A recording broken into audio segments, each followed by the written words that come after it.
Shalom, Alehem, Haleluya. Hai semua, selamat datang di kanal kami. Hari ini kita akan membahas topik yang sangat menarik dan sekaligus kontroversial. Bagaimana Yeshua bisa dinyatakan menghujat Elohim. Dalam banyak kesempatan, Yeshua menyatakan bahwa dirinya adalah putra Elohim dan Mesias, serta menunjukkan kesetaraan dengan Bapa di Syamaim atau Bapa di sorga. Namun, benarkah tuduhan penghujatan itu? Mari kita telusuri bersama apakah klaim Yeshua ini benar-benar merupakan penghujatan atau justru membuktikan identitasnya sebagai Elohim. Selain itu, kita juga akan membahas tentang dosa menghujat Roh Kudus yang menurut kitab suci tidak bisa diampuni. Apa sebenarnya yang dimaksud dengan menghujat Roh Kudus? Dan mengapa dosa ini tidak bisa diampuni? Tetap di sini dan jangan lupa untuk like dan subscribe untuk pembahasan mendalam berikutnya.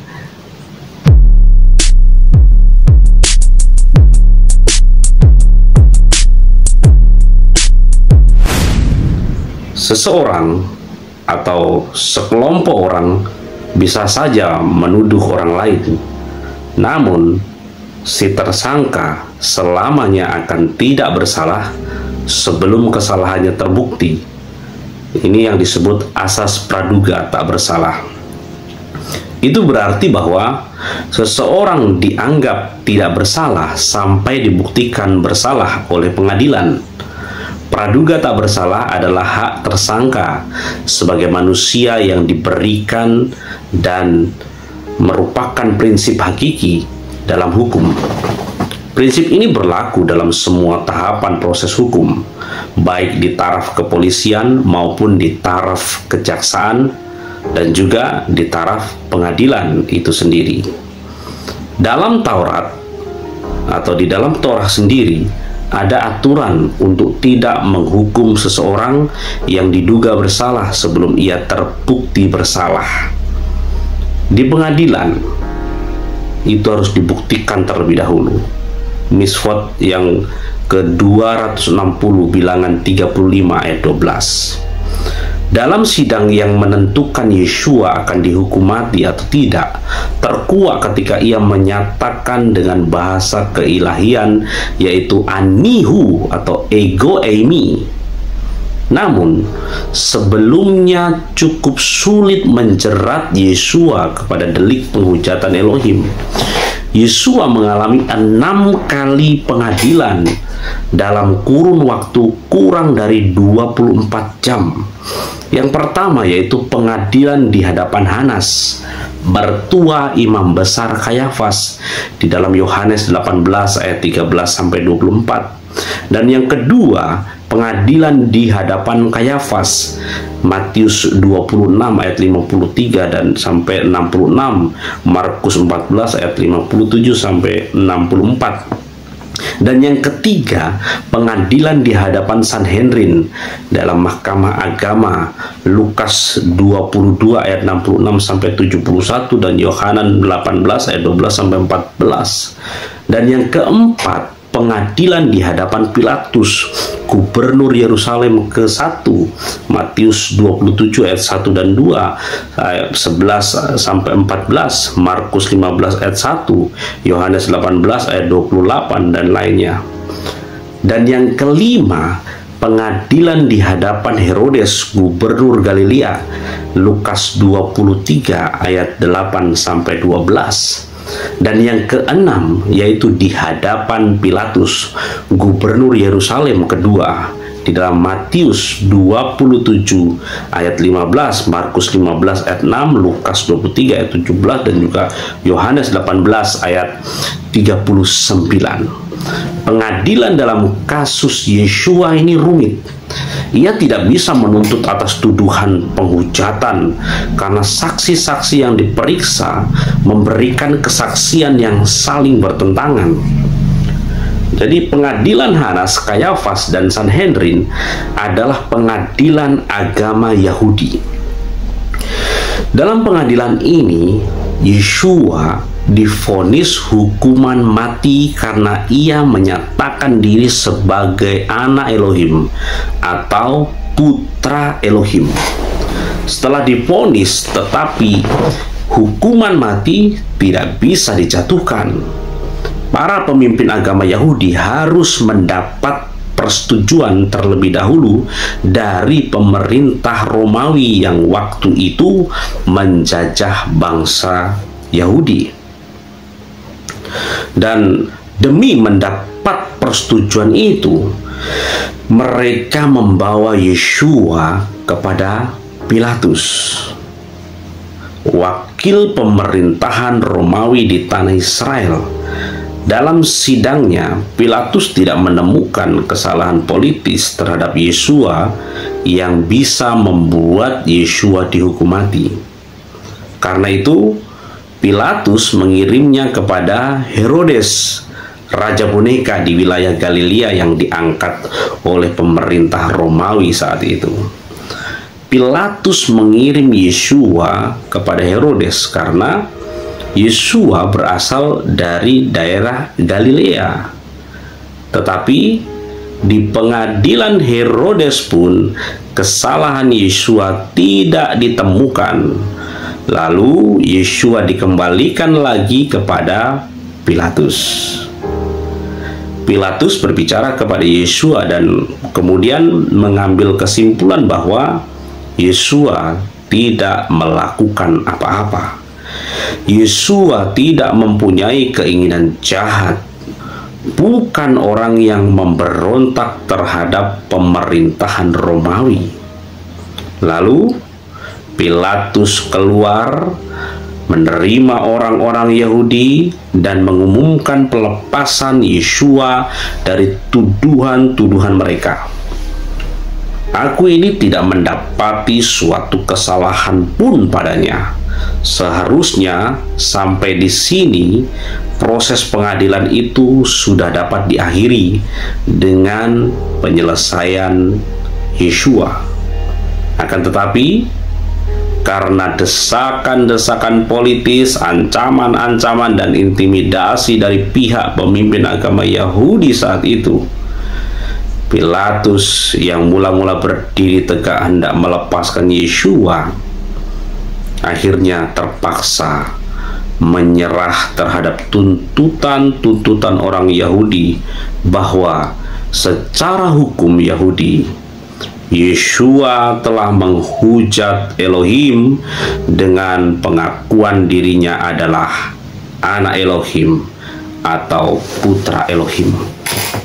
Sehingga atas desakan ini ia kemudian menyerahkan Yeshua untuk disalibkan. Namun secara pribadi ia melakukan aksi cuci tangan sebagai penolakan menjadi hakim atas Yeshua.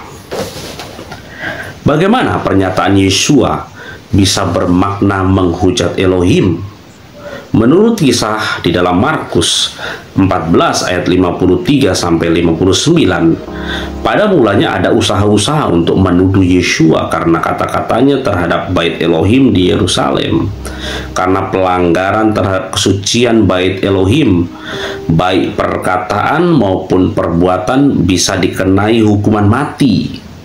Dan pelanggaran ini merupakan satu-satunya pelanggaran yang diizinkan pemerintah Roma untuk diperiksa oleh Mahkamah Agama sampai pelaksanaan hukumannya.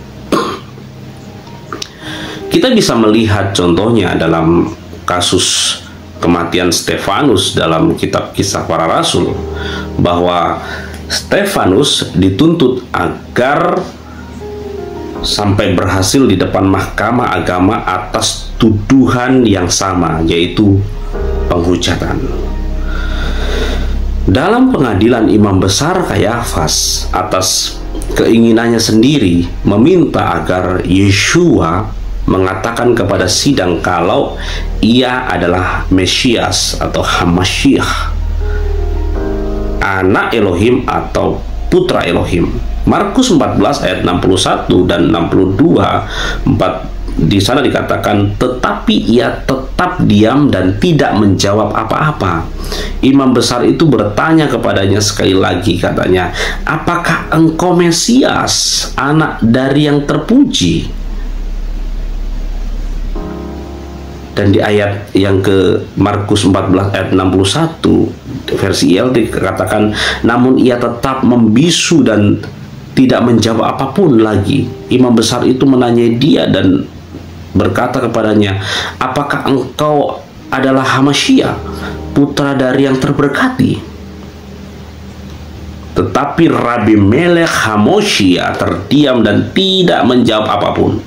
Sekali lagi Kohen Gadol menanyainya dan berkata kepadanya, apakah Anda Rabi Melech Hamoshiah Haben Hameforach? Di ayat yang ke-62 jawaban Yeshua, akulah dia. Dan kamu akan melihat anak manusia duduk di sebelah kanan yang maha kuasa dan datang di tengah-tengah awan-awan di langit. Itu jawabannya. Yeshua berkata, dan Rabi Melech Hamoshiah berkata, Anihu. Dan Anda akan melihat Ben Ha'adam Yosef Limin Hagevurah Ufaim Aneini Hashamayim. Bandingkan dengan Matius 26 ayat 63 sampai 64. Dikatakan, tetapi Yesua tetap diam. Lalu kata imam besar itu kepadanya, demi Elohim yang hidup, berseru kepada kami, apakah engkau Mesias, anak Elohim, atau tidak? Jawab Yesua, engkau telah mengutarakan, akan tetapi aku berkata kepadamu, mulai sekarang kamu akan melihat anak manusia duduk di sebelah kanan yang maha tinggi dan datang di atas awan-awan di langit. Matius 26 ayat 63 menulis, demi Elohim yang hidup, sebuah rumusan yang memberitahu bahwa Yeshua atau jawaban Yesua akan dianggap sebagai sumpah Mesias, anak Elohim, sekalipun beberapa menafsir mempersoalkan makna sepenuhnya dari anak Elohim. Nampaknya jelas bahwa Kayafas mempergunakannya untuk memahami keilahian yang khas. Alasan pengakuan mendatangkan tuduhan menghujat. Inilah sebabnya sesungguhnya dari hukuman yang dijatuhkan kepada Yeshua di dalam Yohanes 19 ayat 7 dan sebelumnya telah merupakan dasar persekongkolan melawan dia, Yohanes 5 ayat 18, bahwa laporan mengenai peristiwa lainnya yang mendukung tuduhan ini pastilah sudah sampai ke telinga imam besar, seperti di dalam Yohanes 1 ayat 13, 39, 9 ayat 35 sampai 37 dan 11 ayat 27 dan Matius 15 ayat 33, pasal 8 ayat 29 dan lain lagi banyak dan yang lainnya. Kemudian di dalam Matius 26 ayat 64 Tuhan Yeshua menjawab, engkau telah mengutarakan.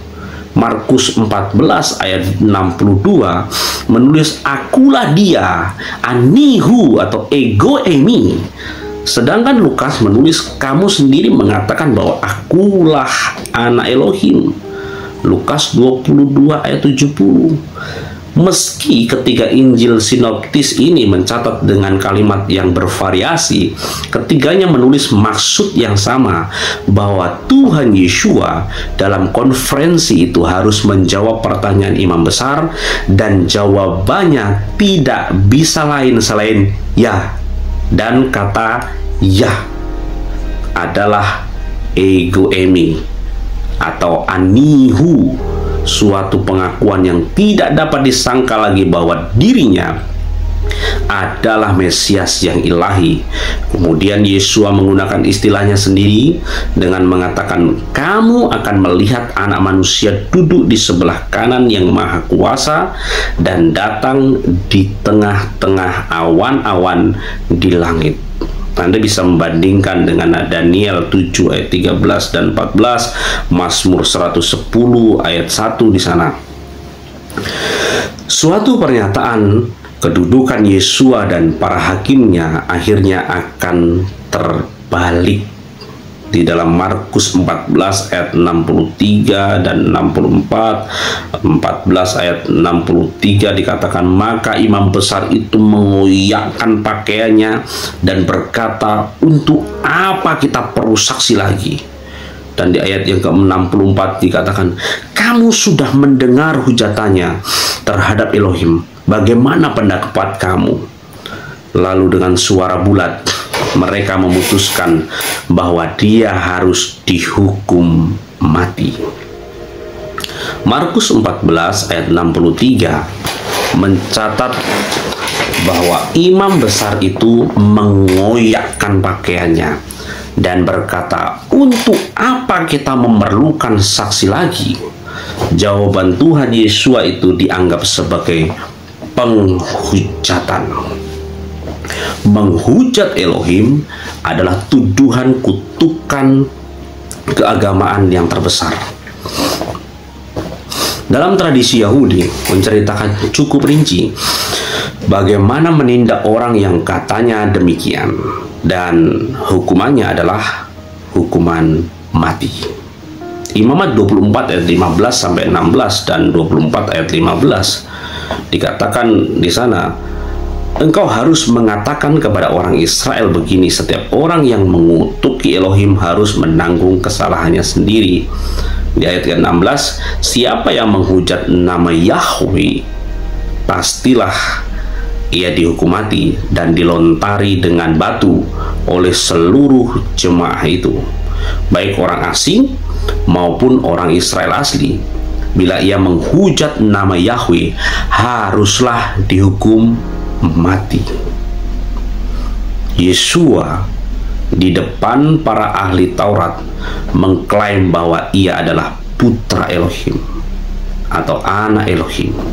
Di sini kalau diterjemahkan sesuai dalil Yahudi, maka itu sama dengan mengatakan bahwa Yesua adalah Elohim itu sendiri, dengan penegasan jawaban ego emi atau anihu. Inilah yang mereka sebut menghujat nama Yahweh, bahwa manusia tidak bisa sama atau setara dengan Yahweh, dan hukumannya adalah hukuman mati. Dan hukuman mati pada saat Romawi saat itu adalah salib. Pada akhirnya Yesua memang disalib. Jawaban anihu atau ego emi yang diberikan Tuhan Yesua dinyatakan sebagai penghujatan oleh imam besar. Seketika setelah mendengar ucapan ego emi atau anihu, Kayafas mengoyakkan pakaiannya sebagai tanda yang sah bahwa si penipunya telah melanggar hukum Taurat yang sangat serius. Di dalam hukum Taurat juga berlaku hukum dui ganda saksi. Misfot 247, Ulangan 19 ayat 15.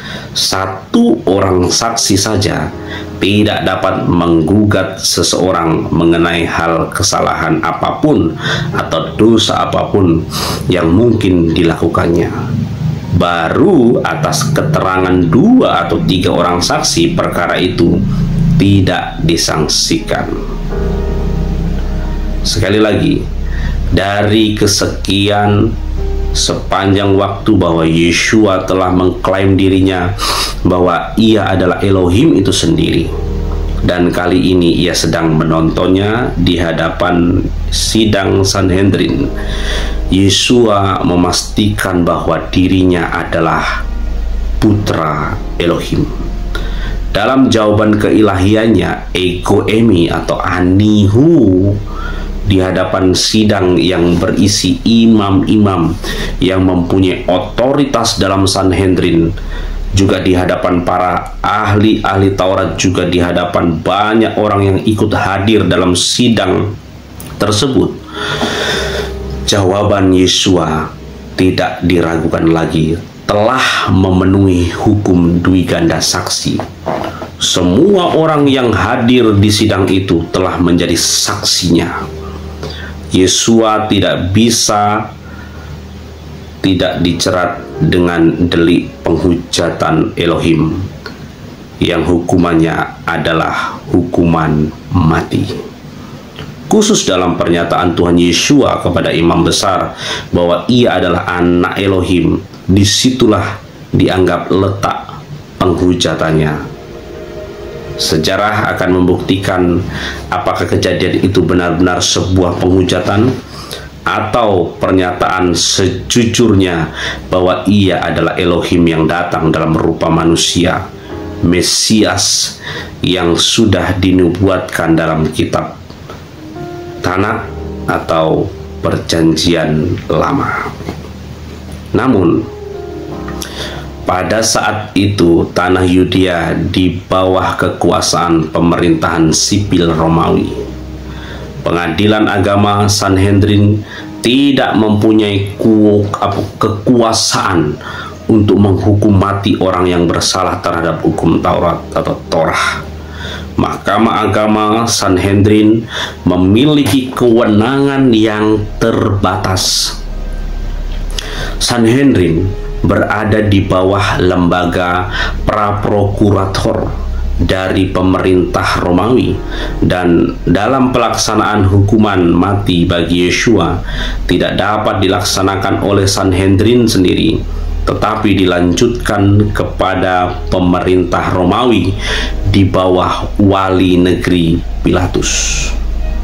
Namun Pilatus tidak dapat menemukan kesalahan Yesua dalam kitab hukum Romawi, tetapi sejarah mencatat dalam Injil Yohanes 19 ayat 6 dan 15, ketika imam-imam kepala dan penjaga-penjaga itu melihat dia, berteriaklah mereka, "Salibkan dia, salibkan dia!" Kata Pilatus kepada mereka, "Ambil dia dan salibkan dia, sebab aku tidak menemukan kesalahan apapun padanya." Di ayat yang ke-15, maka berteriaklah mereka, "Enyahkan dia, enyahkan dia, salibkan dia." Kata Pilatus kepada mereka, "Bolehkah aku menyalibkan rajamu?" Jawab imam-imam kepala, "Kami tidak mempunyai raja selain dari Kaisar." Wow. Ketika Pilatus melihat bahwa segala usaha akan sia-sia, malah sudah mulai menimbulkan kekacauan, ia mengambil udara dan menghirup nafas dalam dan membasuh tangan di hadapan orang banyak dan berkata, "Aku tidak berdosa terhadap darah orang ini. Itu urusan kamu sendiri." Dan seluruh rakyat itu menjawab, "Biarlah darahnya ditanggungkan atas kami dan atas anak-anak kami." Anda bisa membaca di dalam Matius 27 ayat 24 sampai 25. Dengan berteriak mereka mendesak dan menuntut supaya ia disalibkan, dan akhirnya mereka menang dengan teriakan mereka. Lalu Pilatus mengabulkan tuntutan mereka dan ia melepaskan Barabas, orang yang dimasukkan ke dalam penjara karena pemberontakan dan pembunuhan. Itu sesuai dengan tuntutan mereka. Matius 27 ayat 26, Markus 15 ayat 15, Lukas 23 ayat 23 sampai 25.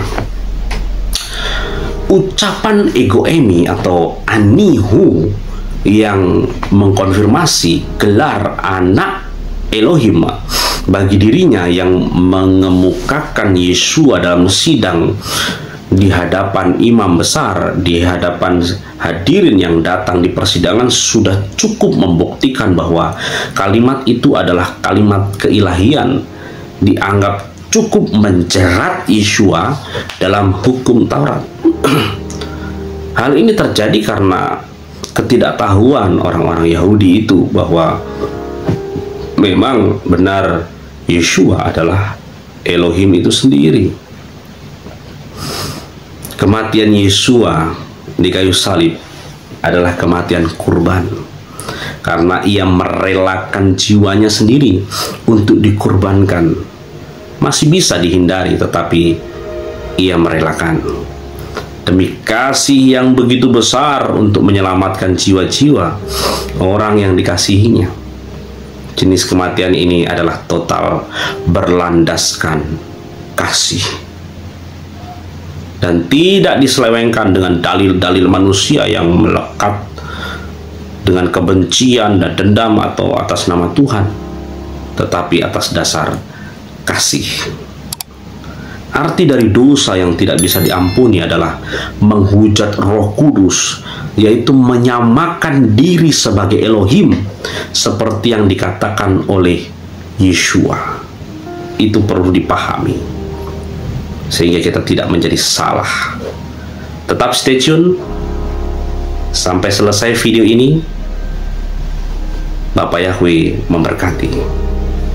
Baik, saudara-saudara, malam hari ini saya akan mengajak untuk kita bersama-sama belajar firman Tuhan. Pada hari Selasa yang lalu, di acara Men's Club ada acara diskusi, saudara. Dan di dalam diskusi tersebut dibahas tentang satu hal yang cukup menarik, yaitu apa yang disebut menghujat Roh Kudus.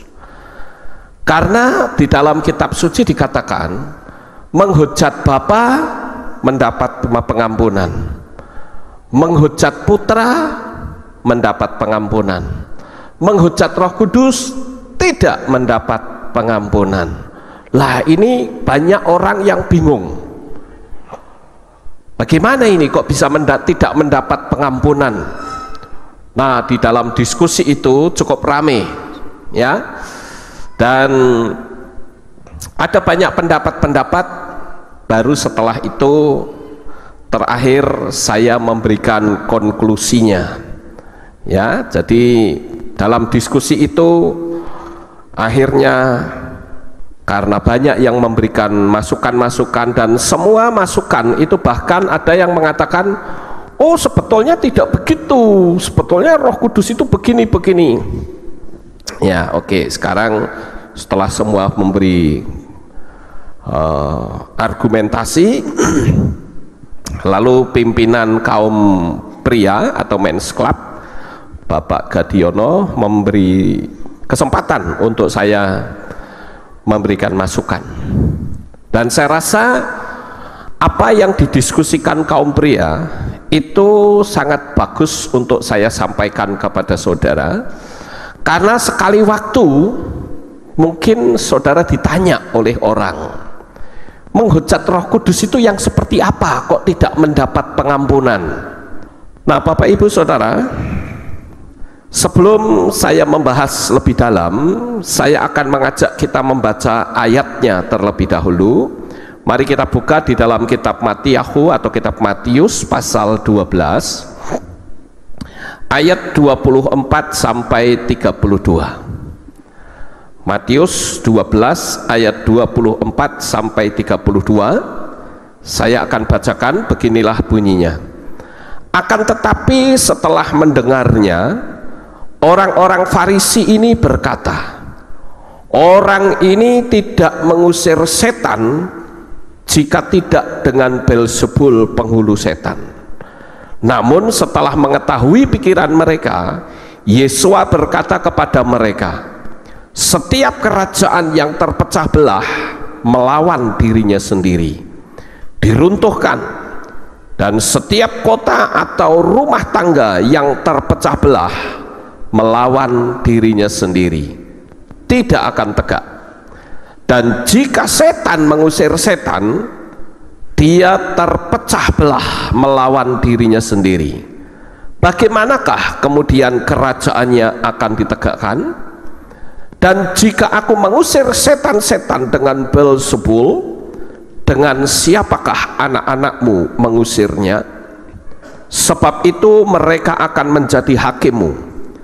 Namun jika aku mengusir setan dengan roh Elohim, maka kerajaan Elohim telah datang atasmu. Atau bagaimanakah seseorang dapat masuk ke dalam rumah orang yang kuat dan menjarah perabotnya, jika dia tidak terlebih dahulu mengikat kuat orang itu, dan kemudian barulah dia menjarah rumahnya? Siapa yang tidak bersama aku, ia melawan aku, dan siapa yang tidak mengumpulkan bersama aku, ia mencerai-beraikan. Sebab itu aku berkata kepadamu, setiap dosa dan hujat akan diampunkan kepada manusia, tetapi hujat terhadap roh tidak akan diampunkan kepada manusia. Dan siapa saja yang mengucapkan sepatah kata menentang anak manusia, hal itu akan diampunkan kepadanya. Tetapi siapa saja yang berkata-kata menentang Roh Kudus, hal itu tidak akan diampunkan kepadanya, tidak di masa ini, tidak juga di masa yang akan datang. Sampai di sini pembacaan kita. Saudara yang terkasih, sebelum saya membahas lebih dalam, saya akan tunjukkan kepada saudara sekalian tentang pendapat dari kaum teolog. Saya mencoba untuk membuka di internet apa maksud menghujat Roh Kudus menurut kaum teolog yang ada. Nah, saudara yang terkasih, berikut ini saya tunjukkan tentang pendapat kaum teolog yang rata-rata jawabannya sama. Nah, saudara perhatikan baik-baik. Terhadap tuduhan ini saya akan baca apa adanya sesuai dengan yang mereka pahami. Terhadap tuduhan ini, Yesus memberikan beberapa argumentasi dan diakhiri dengan kalimat di ayat 31-32 tentang dosa menghujat Roh Kudus yang tidak dapat diampuni. Tadi kita sudah membaca. Jadi orang yang menghujat Roh Kudus adalah orang yang telah diterangi oleh Roh Kudus, sehingga bagi dia sudah jelas bahwa Yesus adalah Mesias atau Juru Selamat, tetapi dengan sengaja ia menolak semuanya itu dan menganggapnya sebagai ajaran setan. Yang ditekankan bukan penghinaan terhadap pribadi Roh Kudus. Sekali lagi perhatikan, yang ditekankan bukan penghinaan terhadap diri atau pribadi Roh Kudus, tetapi terhadap pekerjaan Roh Kudus dalam diri orang itu. Mungkin kita bertanya, mengapa dosa tersebut tidak dapat diampuni? Jawabannya karena ini dikaitkan dengan pekerjaan Roh Kudus, yakni menginsafkan manusia akan dosa. Di dalam kitab Yohanes 16 ayat 8 dikatakan, dan kalau ia datang, ia akan menginsafkan dunia akan dosa, kebenaran dan penghakiman dan seterusnya. Itu berarti kesadaran akan dosa adalah karya Roh Kudus. Tanpa Roh Kudus bekerja, tidak mungkin orang menyadari bahwa ia telah berdosa. Di sini persoalannya, jika seorang menghujat Bapa, maka Roh Kudus akan menginsyafkannya sehingga ia sadar akan dosanya, lalu memohon ampun dan karenanya memperoleh pengampunan. Jika seorang menghujat anak, maka Roh Kudus akan menginsafkannya sehingga ia sadar akan dosanya lalu memohon ampun dan karenanya memperoleh pengampunan. Tetapi jika seorang menghujat Roh Kudus, menghujat Roh Kudus ini adalah menganggap pekerjaan Roh Kudus sebagai pekerjaan setan atau iblis, meski secara intelektual tahu bahwa itu adalah pekerjaan Roh Kudus, maka Roh Kudus tidak akan menginsafkannya, sehingga ia tidak pernah sadar bahwa ia berdosa dan karenanya tidak memohon pengampunan, lalu tidak memperoleh pengampunan. Sekarang timbul problemnya adalah bagaimana dengan seseorang yang sudah menghujat Roh Kudus. Apakah tidak mungkin lagi ada pengharapan jika ia sungguh-sungguh menyesali dan memohon ampun?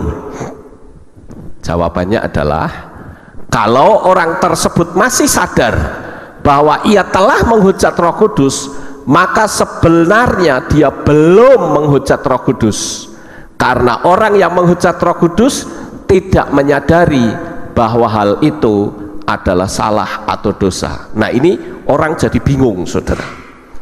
Di sisi lain tadi mengatakan bahwa kalau menghujat Roh Kudus secara sadar tidak ada ampun. Tapi sekarang ketika dipertanyakan bagaimana kalau orangnya itu akhirnya menyadari kemudian bertobat, bagaimana? Nah, lalu mereka bilang kalau orang tersebut masih sadar bahwa ia telah menghujat Roh Kudus, maka sebenarnya ia belum menghujat Roh Kudus. Ini kan bingung, saudara. Sampai di sini saudara ngerti? Halo? Ya, ini orang jadi bingung sendiri. Sementara pola dari kaum teolog yang saya perhatikan, mereka selalu berpikir bahwa Bapa, Putra, dan Roh Kudus itu pribadi yang berbeda. Padahal Bapa Yahweh atau Tuhan Sang Pencipta itu adalah Ehad, artinya Esa atau tunggal, dan Yahweh itu menjadi manusia, menjadi daging. Yahweh yang tidak kelihatan mata itu bisa dilihat dengan mata, yaitu Yesua. Dan Roh Kudus itu adalah rohnya Yahweh sendiri. Jadi bukan tiga pribadi, saudara. Sehingga kalau orang beranggapan dengan tiga pribadi akan bingung seperti ini. Kenapa? Karena kalau ada problem, bagaimana dengan seseorang yang sudah menghujat Roh Kudus? Saya katakan, emangnya Paulus tidak menghujat Roh Kudus? Paulus menghujat Roh Kudus. Dia bahkan menghambat pekerjaan Roh Kudus. Ingat, pada waktu Paulus melakukan penganiayaan, di situ sebetulnya Roh Kudus sudah dicurahkan. Saudara ingat ketika Stefanus dihukum mati, dirajam batu, Paulus ada di situ nonton, saudara. Dan Paulus menyetujui hukuman itu. Apakah Paulus itu tidak termasuk melawan pekerjaan Roh Kudus, menghambat pekerjaan Roh Kudus? Tadi di bagian sebelumnya dikatakan melalui pekerjaan Roh Kudus. Paulus menghambat Roh Kudus dan dia sama saja menghujat. Coba kalau pada waktu itu Paulus ditanya, kok kamu menganiaya orang-orang ini, emangnya kamu tidak takut Roh Kudus? Paulus pasti akan berkata, aku tidak peduli siapa itu Roh Kudus, pokoknya saya katakan ini pengikutnya Yesua ini adalah setan semua, sehingga harus dibunuh. Nah, saudara yang terkasih, saya lanjutkan. Satu hal yang saya tambahkan adalah bahwa dosa tersebut dapat dilakukan oleh orang percaya. Tidak mungkin. Mengapa? Karena orang yang menghujat Roh Kudus pasti masuk neraka, sedang orang percaya tidak mungkin masuk neraka. Jadi dosa menghujat roh tidak mungkin dilakukan orang percaya. Perhatikan kata dosa menghujat roh tidak mungkin dilakukan oleh orang percaya. Saya sering mendengar orang yang sampai pindah agama menjadi agama yang lain, padahal dia pendeta.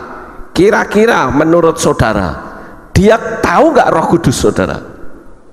Halo? Dia tahu. Sekarang kalau pendeta itu ditanya, kok kamu murtad jadi agama lain, apa kamu tidak menghujat Roh Kudus? Saya yakin dia pasti akan berkata, saya tidak peduli dengan apa yang kamu katakan. Tapi sekarang pertanyaannya adalah, bagaimana kalau orang itu akhirnya dia menyadari bahwa dia salah, lalu dia kembali lagi, dia minta ampun, dia sungguh-sungguh masuk dalam pelayanan, kira-kira dia diampuni oleh Tuhan atau tidak?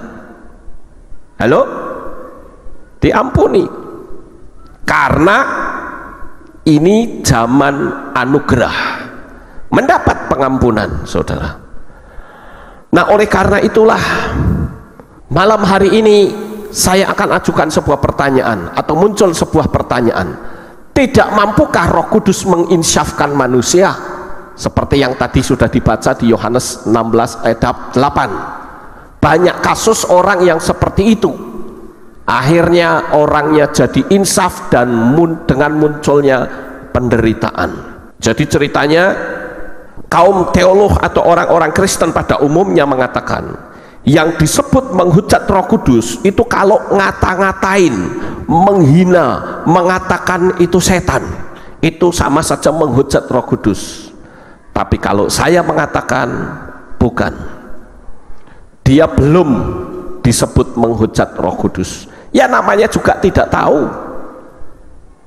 Kalau orang tidak ngerti, bahkan orang sudah tahu pun, ketika dia sedang dalam keadaan kecewa, oh bisa saja, namanya orang kecewa dia bisa ngata-ngatain Tuhan bahkan, saudara.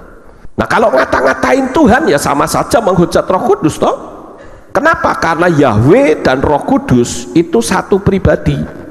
Tapi karena pola kekristenan adalah pola Yunani, bahwa Tuhan itu tiga pribadi, ini kan ajarannya Tertullianus, saudara. Kalau Tuhan yang kita sembah adalah Tuhan yang tiga pribadi, apa bedanya dengan Trimurti? Kalau dia Tuhan tiga pribadi, lalu apa yang disebut dengan Ehad? Padahal Ehad itu artinya Esa atau tunggal. Nah, Bapak Ibu yang terkasih, untuk hal Ehad atau Esa saya sudah pernah menyampaikan di tempat ini, ya. Esa atau Ehad dan Yahid itu berbeda, tapi saya tidak akan menerangkannya kembali, ya. Saya anggap saudara sudah tahu untuk hal itu karena saya sudah pernah menerangkan kepada saudara. Tapi sekarang saya akan membahas apa sebetulnya yang disebut menghujat Roh Kudus, ya. Nah, saya lanjut, ya. Jika orang sudah insyaf menerima Yesua, apakah tidak diampuni? Bukankah Roh Kudus itu satu pribadi dengan Yahweh maupun Yesua?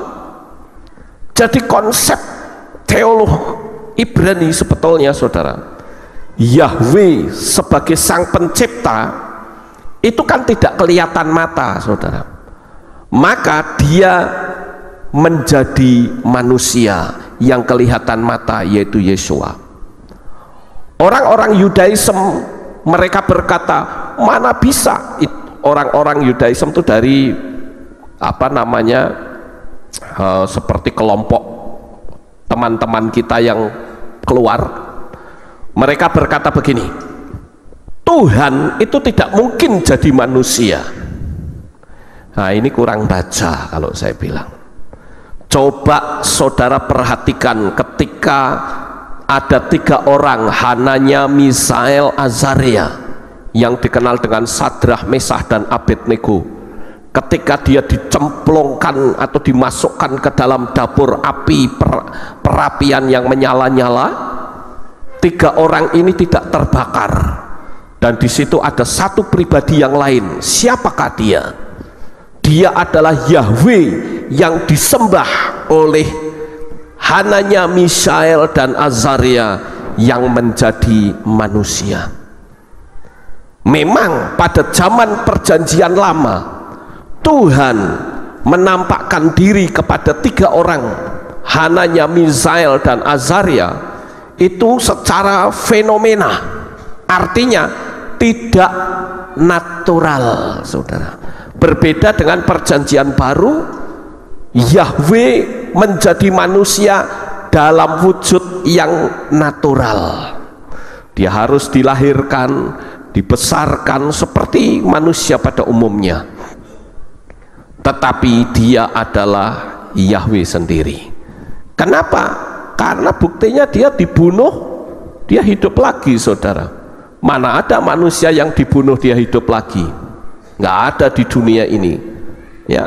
Nah, sekarang kita lanjut, saudara. Jika dikatakan tidak diampuni, itu karena menyerang pekerjaan Roh Kudus. Bukankah Paulus juga membantai orang percaya? Itu sama saja membungkam pekerjaan roh, karena dianggap ini dari setan, maka harus dihentikan. Apakah Paulus tidak sadar waktu dia melakukan penganiayaan kepada orang percaya? Oh, sangat sadar sekali, saudara. Paulus bahkan setelah bertobat, dia dipakai oleh Roh Kudus memberitakan keselamatan. Jadi bagaimana ini? Nah, sekarang saya coba untuk tunjukkan kepada saudara tentang menghujat. Kata menghujat di dalam bahasa Ibrani itu ditulis dalam bahasa Inggris itu ditulis dengan kata blaspheme. Blaspheme itu artinya menghujat.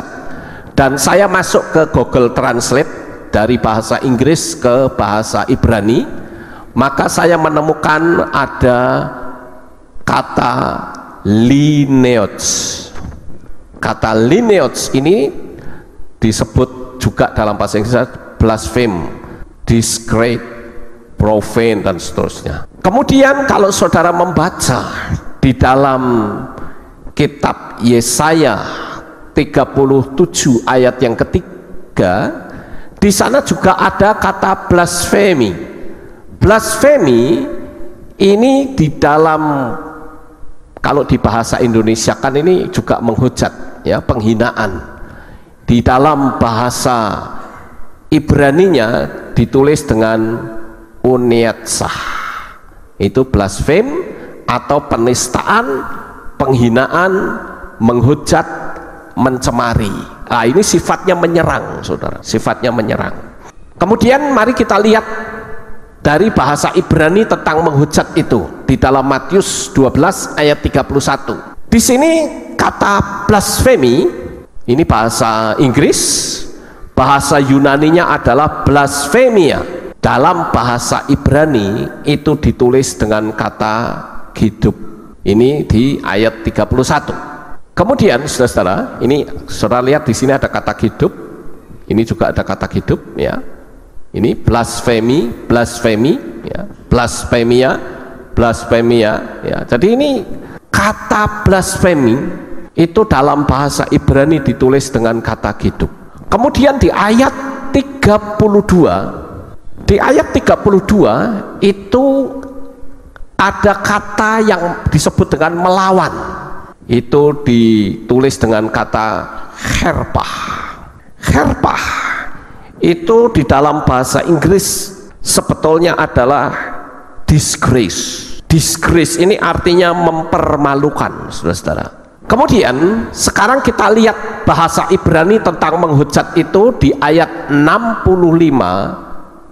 Kita mulai baca ayat 64 sampai 65 di Matius 26. Coba kita baca sejenak, saudara-saudara. supaya kita bisa lebih jelas. Matius pasal 26 ayat mulai 64, dimulai ayat 64, 65, mungkin bisa dilanjut sampai 66. Perhatikan baik-baik ya. Yesua berkata kepadanya, engkau telah mengatakannya, namun demikian aku berkata kepadamu, sejak sekarang kamu akan melihat Anak Manusia duduk di sebelah kanan Yang Maha Kuasa dan datang di atas awan-awan di langit. Kemudian, nah ini perhatikan baik-baik, imam besar itu mengoyakkan jubahnya seraya berkata, dia telah menghujat. Ya, perhatikan kata-kata ahli Taurat ini, dia telah menghujat. Mengapa kita masih membutuhkan para saksi? Lihatlah sekarang, kamu telah mendengar hujatannya. Perhatikan kata hujatannya. Bagaimanakah hal ini agaknya menurutmu? Dan seraya menanggapi mereka berkata, dia layak mati. Jadi ahli Taurat begitu mendengar Yesua ngomong, langsung berkata, ini menghujat. Sekarang pertanyaannya adalah, menghujat kata-kata apa dari Yesua yang dikategorikan menghujat? Adakah Yesua ngata-ngatain Bapak Yahweh? Halo? Ngata-ngatain tidak, saudara? Tidak. Dia tidak mengata-ngatain Bapak Yahweh. Tetapi orang Farisi berkata, ini menghujat dan layak dihukum mati. Nah ini loh, inilah yang disebut menghujat yang tidak mendapat pengampunan.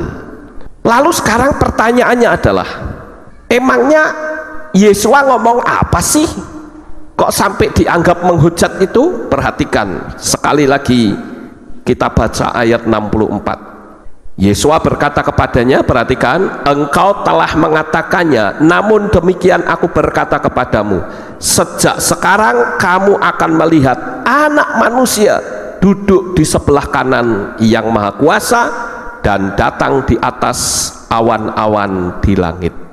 Jadi kategori menghujat yang tidak mendapat pengampunan itu adalah ketika seseorang menyetarakan dirinya dengan Tuhan. Karena pada waktu itu Yesua berkata bahwa nanti kamu akan melihat bahwa Anak Manusia itu mengarah pada diri dia sendiri, itu duduk di sebelah kanan Bapa. Nah, oleh orang Farisi dan ahli Taurat berkata, ini kok kamu mau menyetarakan diri dengan Tuhan, dengan Sang Pencipta? Ini sebuah hujatan yang tidak layak.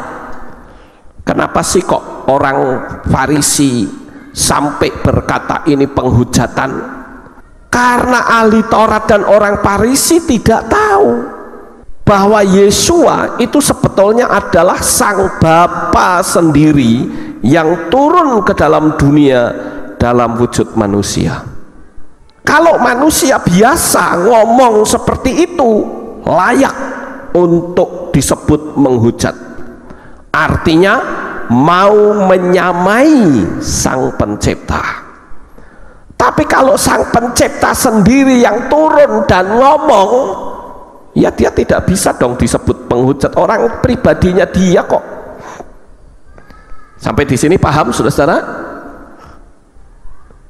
Jadi yang disebut menghujat yang tidak mendapatkan pengampunan itu adalah orang yang mau menyamakan dirinya dengan Sang Pencipta. Nah, ahli Taurat dan orang Farisi berpikir Yesua itu kan anaknya Yusuf dan Maria. Kalau anaknya Yusuf dan Maria kok mau menyamakan diri dengan Sang Pencipta? Ini sebuah penghujatan. Dan menurut Taurat tidak boleh orang menyamakan diri sebagai Tuhan, saudara. Dia harus dihukum mati. Nah, Bapak Ibu Saudara yang terkasih, Penyamaan diri inilah yang tidak mendapatkan pengampunan. Kalau saya membaca kitab suci di dalam bahasa Jawa akan lebih mudah lagi, saudara. Di dalam bahasa Jawa dikatakan, ini yang tadi ya, paring wangsulane Gusti Yesua, kowe wis ngarani nanging aku kondo marang kowe kabeh. Wiwit saiki kowe bakal ndeleng putraning manungsa lenggah ing satengene Kang Maha Kuwasa lan rawuh nitih meganing langit. Saudara perhatikan di sini bahwa putraning manungsa, putra manusia lenggah ing satengene Kang Maha Kuwasa, duduk di sebelah kanan. Ini kan menyamakan Tuhan. Nah, ini penghujatan ya. Lanjut ya. Ing kono Imam Agung nyuwek pangagemane lan ngandika, wong iki nyenyamah Elohim. Perhatikan kata nyenyamah. Nyenyamah ini artinya menyamakan diri ya. Wong iki nyenyamah Elohim. Apa perlune nganggo seksi? Sapunika panjenengan sedaya sampun mireng anggenipun nyenyamah. Kados pundi panimbang panjenengan kabeh padha mangsuli tiyang punika kedah kaukum pecah. Saudara, sangat jelas sekali di situ bahwa kata nyenyamah itu berarti menyamakan diri dengan Sang Pencipta. Itulah yang disebut penghujatan yang tidak mendapat pengampunan, saudara. Kenapa? Karena kalau orang menyamakan diri dengan Bapa Yahweh, itu sama saja bukan cuma menghujat kepada Sang Pencipta yaitu Yahweh, tetapi juga menghujat Roh Kudus, karena Yahweh dan Roh Kudus itu satu pribadi. Sampai di sini paham, saudara? Pada waktu dahulu, ribuan tahun sebelum manusia diciptakan di atas muka bumi ini, bahkan sebelum ada yang namanya waktu, yang namanya zaman. Waktu zaman itu muncul setelah bumi dijadikan, ada hari-hari. Tapi sebelumnya, mungkin kalau dihitung dengan zaman ribuan tahun bahkan jutaan tahun sebelum bumi diciptakan, Tuhan itu sudah menciptakan malaikat. Salah satu malaikat yang diciptakan oleh Tuhan adalah malaikat Lucifer. Kalau saya berkata Lucifer, saudara jangan berpikir itu nama pribadi satu oknum, tidak. Lucifer itu bahasa Latin, tapi bahasa Inggrisnya adalah light bearer atau pembawa cahaya. Jadi Lucifer itu adalah kelompok besar malaikat cahaya. Makanya tidak heran kalau Rabi Saul atau Rasul Paulus berkata, janganlah engkau heran bahwa setan-setan pun bisa menjelma menjadi malaikat terang atau malaikat cahaya. Ya karena asalnya dari situ.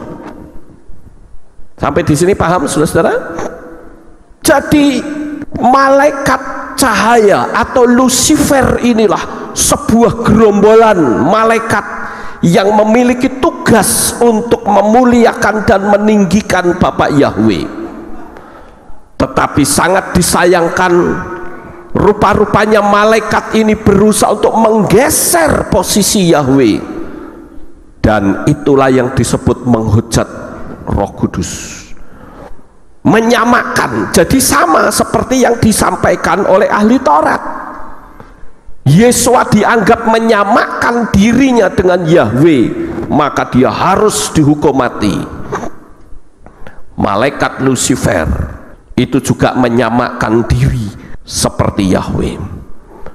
Dia mencoba untuk menggeser posisinya Yahweh, dan disitulah tidak ada pengampunan, saudara. Perhatikan kata gadep yang diucapkan ahli Torah. Dia berkata menghujat Tuhan. Makanya tadi saya katakan, di mana kata-kata hujatannya? Yesua tidak sedang menghujat, dia cuma ngomong bahwa kamu akan melihat aku duduk bersama atau di sebelah kanan Bapa. Jadi Yesua dianggap menyamai kedudukan Yahweh. Kasihan ya, seorang ahli Torah, tapi dia tidak ngerti bahwa Sang Pencipta itu turun menjadi manusia. Ya kalau Yesua berkata aku duduk di sebelah kanan Bapa, ya wajarlah, namanya juga dia Bapa sendiri kok. Mungkin ada orang yang bertanya, loh kalau Bapa kok bisa jajaran? Oh, simpel sekali saudara. Kalau orang yang berpikir paganisme, dia akan menganggap itu 3 oknum. Padahal saya katakan Bapak Yahweh itu bisa menjadi 1.000.000 fenomena sekalipun dia sanggup. Amin. Kenapa? Karena namanya saja Maha Kuasa.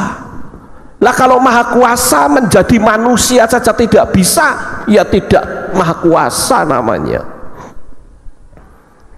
Sampai di sini paham saudara-saudara? Ya. Jadi kalau Bapak Yahweh itu menjadi Yesua, sekali lagi saya katakan bisa nggak? Bisa saja.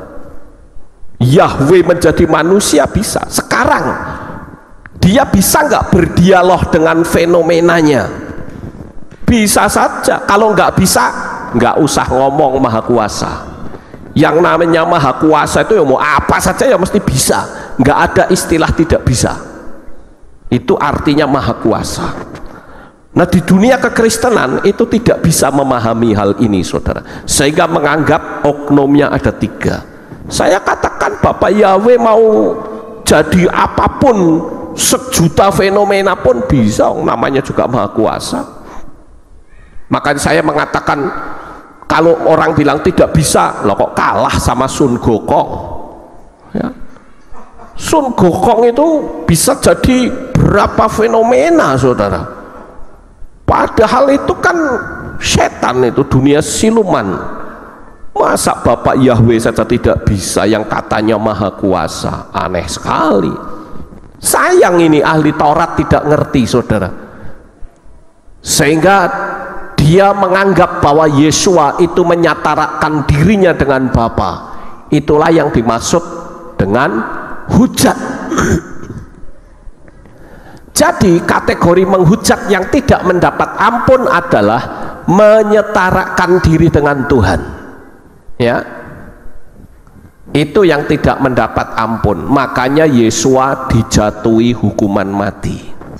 Saya pernah tanya pada orang Kristen saudara, menurut kamu Yesua itu dihukum mati sampai disalib, kesalahannya apa sih? Dia bilang begini, ya kesalahannya karena dia mau konfrontasi sama ahli Taurat, sehingga ahli Tauratnya itu banyak kalah kalau debat. Dia sakit hati, dan bukan cuma sakit hati, tetapi dia kehilangan pamor, keterkenalannya, keseganannya mulai hilang. Orang tidak lagi mengikut dia, malah ikut Yesua. Jadi karena kalah saingan, Yesua dibunuh. Saya katakan salah. Yesua dibunuh itu karena dia berkata, aku dan Bapa adalah satu.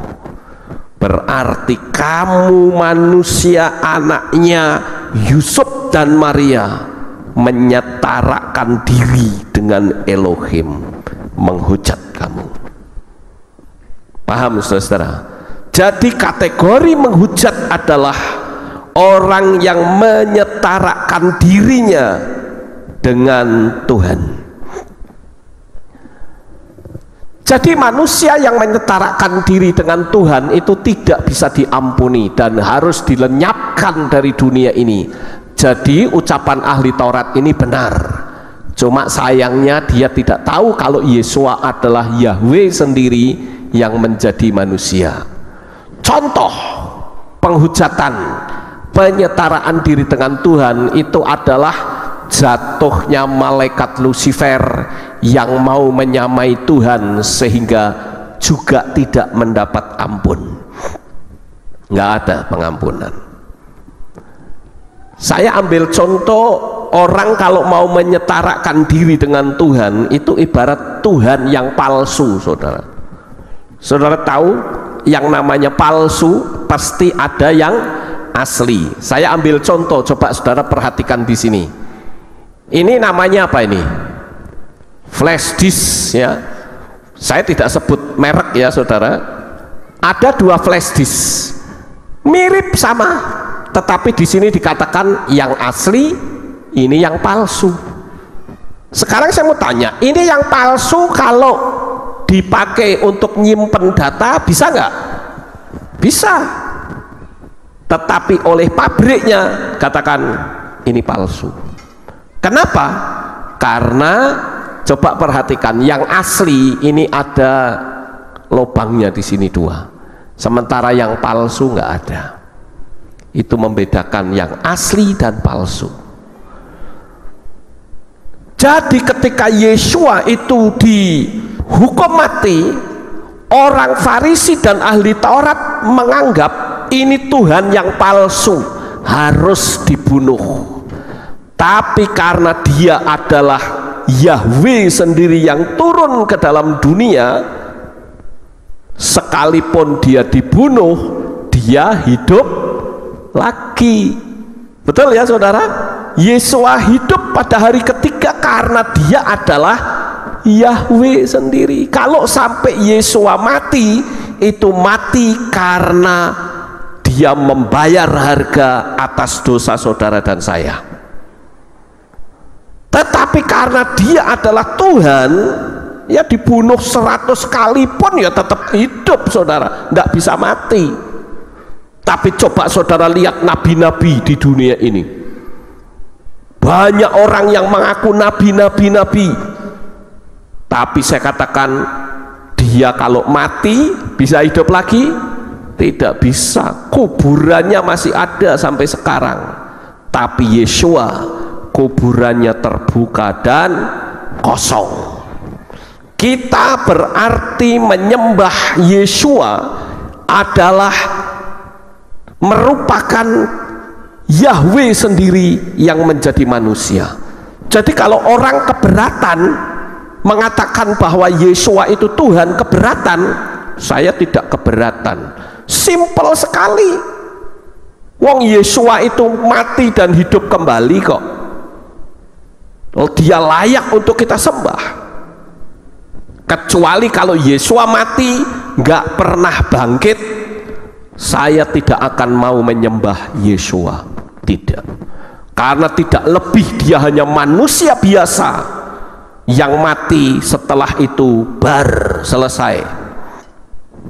Tapi hebatnya pahlawan kita, gembala kita yang agung, Yesua HaMasyiah, ketika dia dibunuh, dia hidup lagi. Itu artinya bukan Tuhan yang palsu, tetapi dia benar-benar Tuhan. Amin. Nah, ini yang harus kita ketahui saudara-saudara.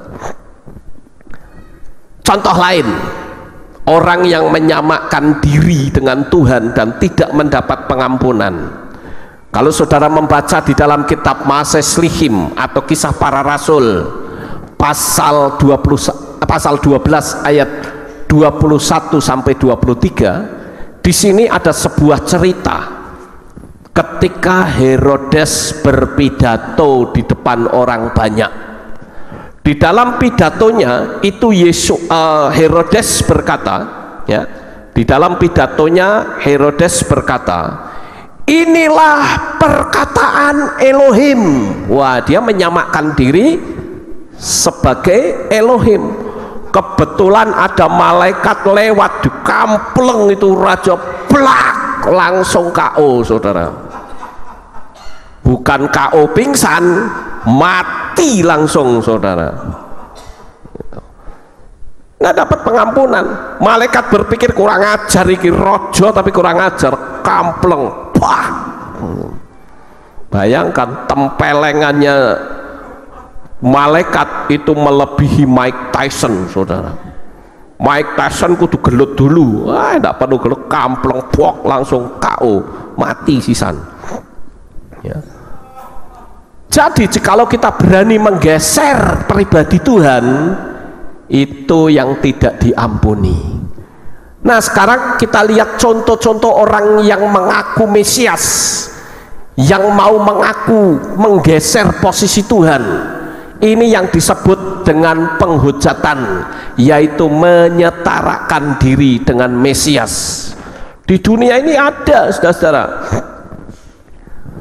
Yang pertama, ini datang dari Indonesia yang dikenal dengan Lia Eden. Wanita yang mengaku sebagai jelmaan malaikat Jibril dan titisan Roh Kudus, dan anaknya diklaim menjadi titisan dari Yeshua HaMashiach. Ini yang model begini tidak mungkin mendapat pengampunan. Tidak. Ini namanya penghujatan, saudara. Ini yang disebut penghujatan itu ya kayak begini. Bukan ngata-ngatain Tuhan, tidak, tapi menggeser posisi Tuhan, tidak bisa diampuni. Kemudian yang berikutnya, Jim Jones. Jim Jones itu mengaku Mesias dan melakukan bunuh diri massal tahun 1978 bersama 914 orang. Mereka mati bunuh diri di Guyana, saudara. Ini pendeta hebat ini, saudara. Buktinya apa? Pengikutnya aja banyak, sampai 914-an orang. Khotbahnya berapi-api. Dan dia membuat sebuah pengajaran. Saudara percaya nggak kalau nanti kita mati pasti masuk surga? Mereka bilang percaya, amin. Percaya kan? Berarti posisi saudara sudah pasti masuk surga kan? Iya. Ini loh, aku Mesias. Jadi mati besok, mati sekarang sama saja. Sekarang yuk kita bareng-bareng masuk ke surga. Semua dikasih minum racun, saudara. Kita tenggak racun bareng-bareng. Akibatnya apa? Orang mati semua. Perhatikan di sini ada beberapa orang yang di tangannya menulis kata I believe in Jim Jones. I believe in Jim Jones. Jadi yang dipercaya bukan I believe in Yeshua, tapi I believe in Jim Jones. Ngeri sekali, saudara. Makanya kalau orang sudah mulai mengkultus individukan manusia, itu bahaya. Itu posisi Tuhan itu digeser. Ya. Jangan sampai kita mencuri kemuliaan Tuhan, saudara. Lama-lama kita bisa menggeser posisi Tuhan.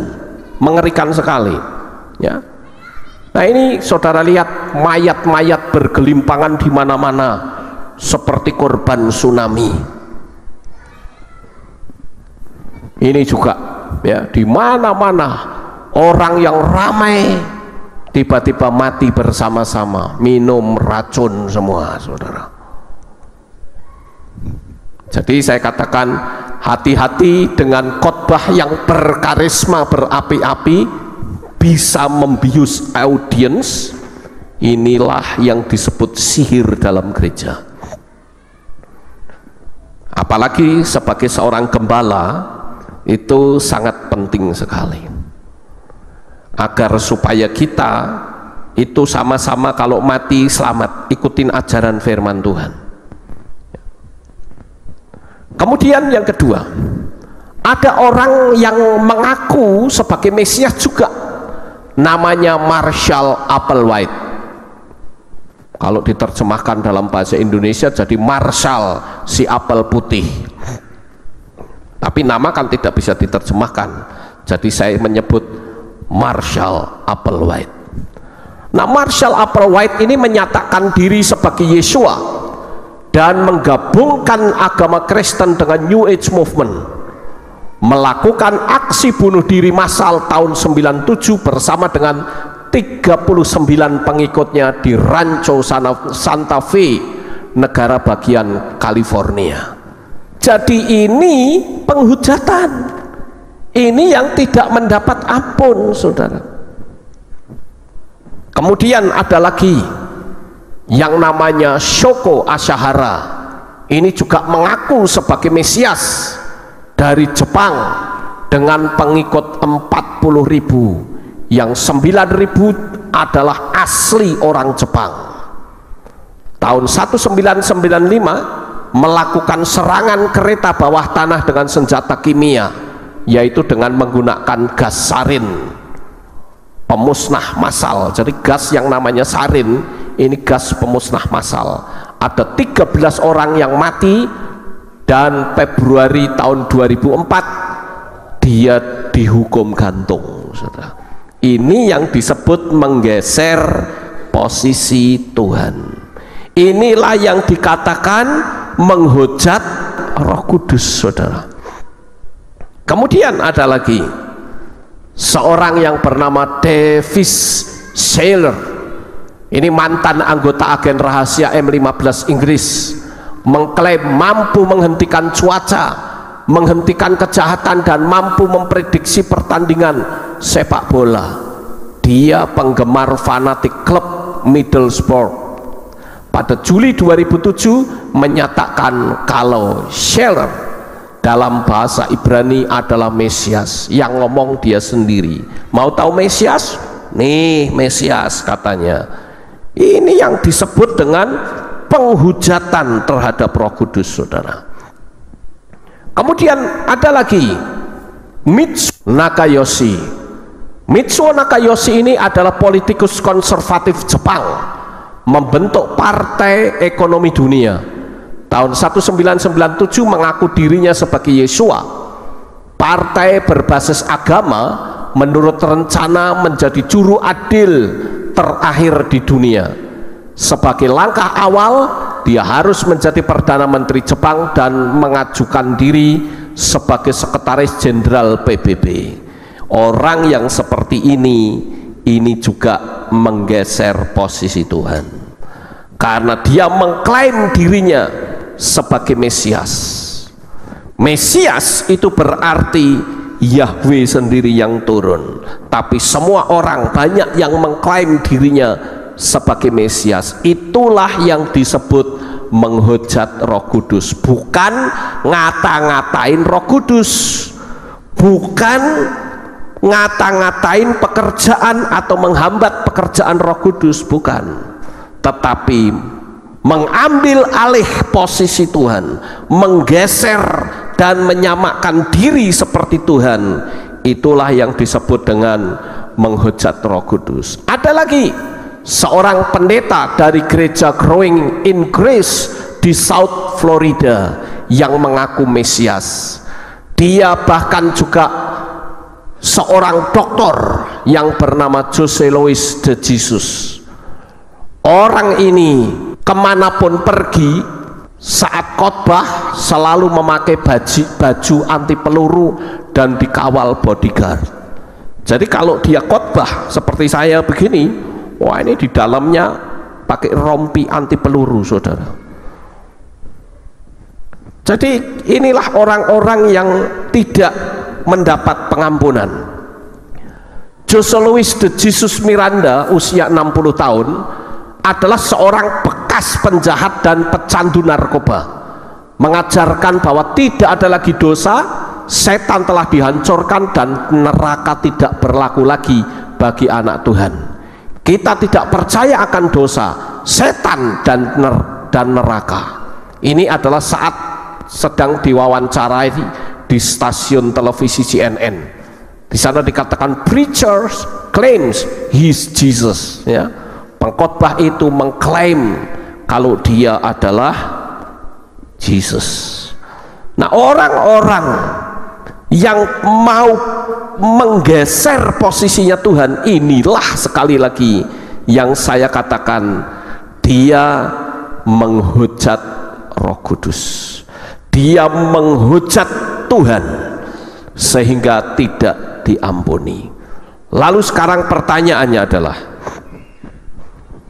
apa manfaat dari materi yang saya sampaikan pada malam ini?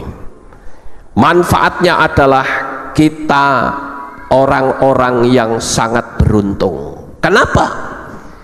Karena dengan kita percaya dan menjadi pelaku-pelaku firman, percaya kepada Yeshua, maka kita sudah dipastikan mendapat jaminan keselamatan. Cuman yang lebih celaka lagi, bagaimana orang-orang yang sudah percaya kepada Yeshua malah sekarang ikut Yudaism dan menolak Yeshua sebagai Mesias. Yang jadi pertanyaan ini, kalau mati dia pengampunannya pakai darahnya siapa? Faktanya orang Yahudi sampai sekarang tidak ada satupun yang bisa mengorbankan domba, karena kalau mengorbankan domba tidak sah, karena bait sucinya tidak ada, tabut perjanjiannya juga tidak ada, artinya tidak ditampakkan di situ walaupun sudah ketemu. Nah, Bapak Ibu Saudara yang terkasih, hal yang membuat kita bersuka cita adalah kita memiliki pahlawan agung, kita memiliki gembala yang ajaib, yaitulah Yeshua HaMashiach. Di tengah-tengah tantangan seberat apapun, sebesar apapun yang saudara hadapi, andalkanlah Tuhan, dijamin kita pasti akan selamat. Haleluya. Ya, boleh beri tepuk tangan untuk Tuhan yang keras. Haleluya. Ya, jadi kalau memberi tepuk tangan jangan tanggung, saudara ya. Yang keras tepuk tangannya untuk Tuhan. Kita bersuka cita, saudara, karena kita tidak perlu berlelah-lelah, karena Yeshua sudah membayar harganya. Kita telah dibeli dan harganya telah tunai dibayar, bukan dengan emas atau perak, melainkan dengan darah yang suci, darah yang tidak berdosa. Dialah darah Yeshua HaMashiach. Kita perlu bersuka cita. Jadi melalui materi ini kita sekarang tahu apa yang disebut dengan menghujat Roh Kudus. Menghujat Roh Kudus sekali lagi adalah orang yang mau menyamai yang maha tinggi. Kalau sekedar ngata-ngatain belum bisa disebut menghujat. Makanya Paulus yang jadi penghambat pekerjaan Roh Kudus, bahkan dia mendapatkan pengampunan. Dia justru menjadi pemberita Injil yang sangat gigih. Sebagian besar kitab perjanjian baru ditulis oleh Paulus. Pada malam hari ini, saudara yang terkasih, sekali lagi saya katakan, di tengah-tengah tantangan sebesar apapun, kita punya pembela yang agung dan ajaib. Andalkan dia, tidak ada masalah yang tidak selesai di tangan Tuhan. Sukses besar untuk saudara. Bapak Yahweh memberkati. Haleluya.